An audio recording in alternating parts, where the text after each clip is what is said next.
President Trump is considering temporary exemptions for tariffs on imported vehicles and parts to support US auto manufacturers. He acknowledged the companies need more time to transition to domestic production as they shift from sourcing parts from Canada and Mexico.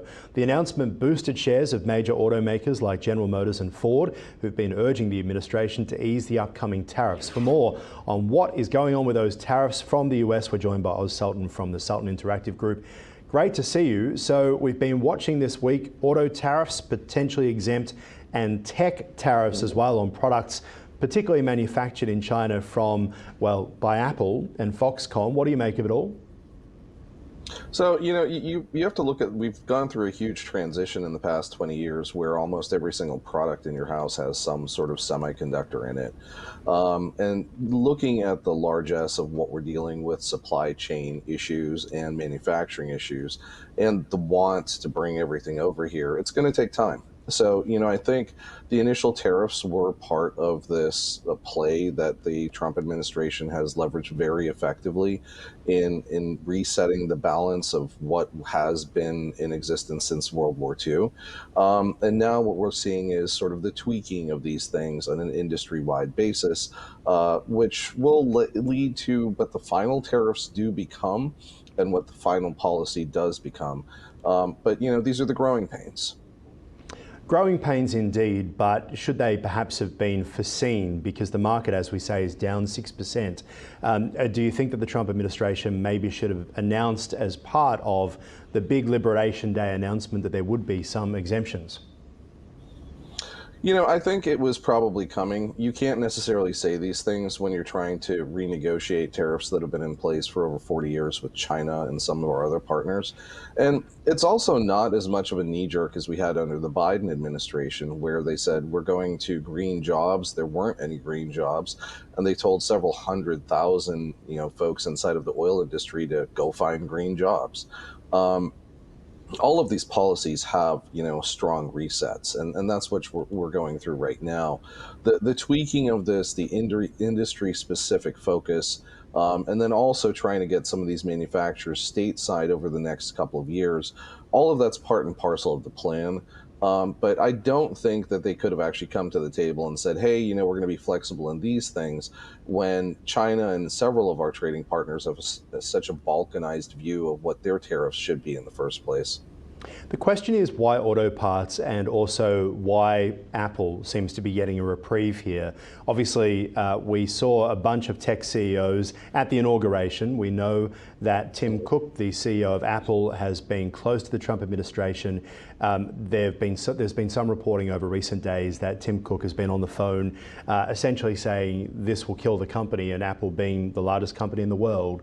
What do you think has been going on behind the scenes, and what has happened to Apple? Do you see that happening across other sectors, other companies too? I see it with multiple sectors. Apple is really our only large domestic producer of computers and phones. Most of this stuff technologically is assembled overseas. But, unlike Lenovo, unlike IBM, Hewlett-Packard, Dell, and some of the other companies where it's 100% fully outsourced, I mean, maybe even not the design is constructed in the United States, there's still a need to support American manufacturing in the respect of what it is. The transition to bringing that onshore, again, that's several years. But the policy perspectives that had to be laid out in order to set the framework for that, we've seen those work. And now, as I said, it's going to be industry by industry basis. I think the bigger concerns are going to be not just manufacturing, but also farming. And I think we'll see those adjustments coming as well in the near term. Mao Zedong has been, I guess, quoted by the Chinese in recent days talking about never giving in, never giving up. The Chinese response to Donald Trump to continue the tit for tat. Do you see this carrying on, or do you think that they'll capitulate, or someone will capitulate? I think they'll capitulate. Look, the yuan is at the lowest it's been, the Chinese currency is at the lowest it's been in 18 years. In addition to which, what we saw was restrictions on rare earth exports, which just underscores what President Trump is saying about needing domestic production.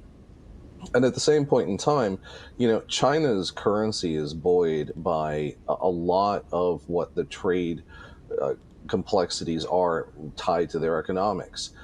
So anytime there's a major change, it has major cascading impacts for them. They obviously don't want to see their manufacturing industries and their small manufacturing industries collapse.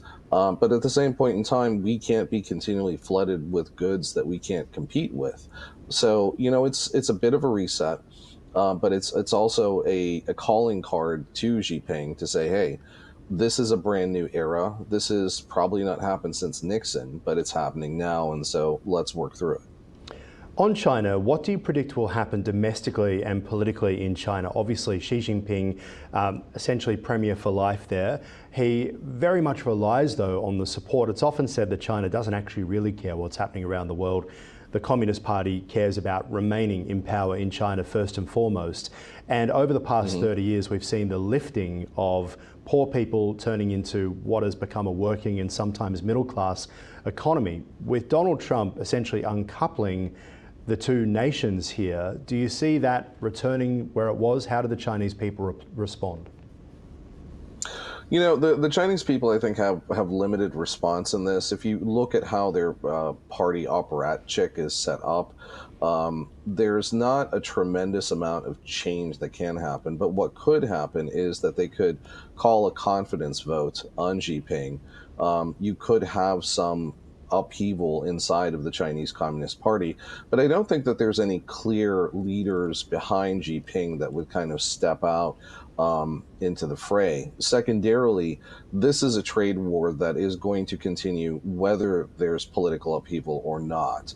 And it is about a reset of the balance of two things. The small commercial goods coming into the country, which we eliminated the loophole tariffs on. So all of a sudden, Temu has to compete with Forever 21. They have to compete with the Gap and some of your local stores, and at the same point in time, high quality manufactured goods have to compete with potentially a parity product within the United States. Now that parity product is still starting to emerge, but what Trump wants to do is to set the stage for that. And this is, I think, more of a 30-year reset in the fact that we're in a fourth industrial revolution right now. And if we don't start focusing on these things now, we could be in a much worse position in the 2030s. So that's where I think a lot of this policy is coming from and what it's driving towards. A big few weeks ahead in